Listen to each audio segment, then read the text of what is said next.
না নাকি ইঞ্জিনিয়ারিং হবে না। এখানে যদি ইঞ্জিনিয়ারিং হয় তাহলে সমস্যা আছে, আমি ছাড়বো না কাউকে, ইঞ্জিনিয়ারিং হতে দিব না। তো অন্য জায়গায় বাংলাদেশে যাই না, এই পরিবেশটা আমি এখানে দেখতেছি ভালো। আমি আশা করি সবাই যাতে ভোট দিতে যান, জিতে পারবেন আমি আশা করি। এবং আমি কোনো সমস্যা দেখতেছি না এখানে, যে সরকারের পক্ষ থেকে বা ইলেকশন অনেক সময় অনেক কিছু গুঞ্জন দেখা যায়, সেটা আমি তো মনে করি ওভারঅল ভালো আছে। আমি সবাইকে বলবো আপনারা ভোট দিতে যান, এটা আপনাদের দায়িত্ব, আপনাদের কর্তব্য এবং আপনাদের রাইট। এটা ভোট দেওয়ার সবার একটা রাইট আছে।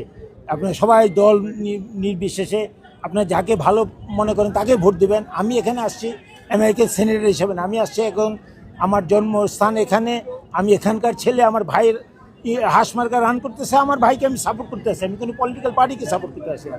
যেহেতু স্বতন্ত্র করতে ইলেকশনে করতেছে, আমি আশা করি আপনারা আমার ভাইকে ভোট দিয়ে জয়যুক্ত করলে আমিও আপনাদেরকে হেল্প করতে পারবো।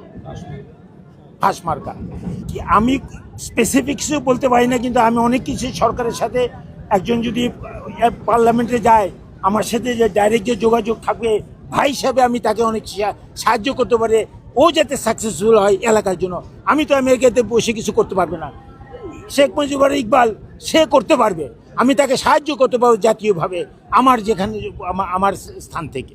আর আমেরিকা আর বাংলাদেশের সম্পর্কটা বর্তমানে কি পর্যায়ে আছে? আপনি তো একটু উচ্চ পর্যায়ে আছেন, জানেন সবকিছু। বাংলাদেশের সাথে আমেরিকার পর্যায়ে সবসময় ভালো ছিল, এমন কোনো খারাপ নাই। আপনার যত কিছুই মনে করেন শোনেন, বাংলাদেশের সাথে সম্পর্ক ভালো আছে, ভালো থাকবে। আপনারা অনেক অনেক কিছু শোনেন তো মিডিয়ায়, যাই কিছু শোনেন, বাংলাদেশের সম্পর্ক ভালো থাকবে এবং ভালো হবে। আমরা আসি কেন তাইলে? আমার মতন লোক যদি আমি আমেরিকা ছেড়ে হতে পারি, আমাদের বাংলাদেশের সাথে সম্পর্ক কীভাবে খারাপ হবে?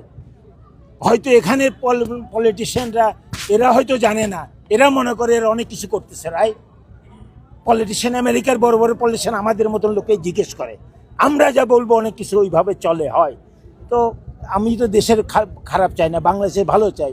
বাংলাদেশের সন্তান হিসেবে বাংলাদেশের যাতে ভালো হয় এটা আমি সবসময় চাই, আমি সবসময় চাবো, এখনো চাই, আগেও চেয়েছি, ভবিষ্যতে চাবো। অনেকেই অনেক কর্মীদের এরকম অভিযোগ আছে যে যেহেতু আরেকজন প্রার্থী আছে বিএনপি থেকে বা অন্য দল থেকে, সেই জায়গা থেকে ইলেকশন ইঞ্জিনিয়ারিং এর অনেকে আশঙ্কা করছেন, এরকম কোনো ব্যাপার আপনি মনে করেন কিনা? বলে আপনি কি না নাকি ইঞ্জিনিয়ারিং হবে না? এখানে যদি ইঞ্জিনিয়ারিং হয় তাহলে সমস্যা আছে, আমি ছাড়বো না কাউকে, ইঞ্জিনিয়ারিং হতে দিব না এখানে। এই জন্য আমি এখানে আসছি, ইঞ্জিনিয়ারিং চলবে না এই এলাকায়। আমি যতদিন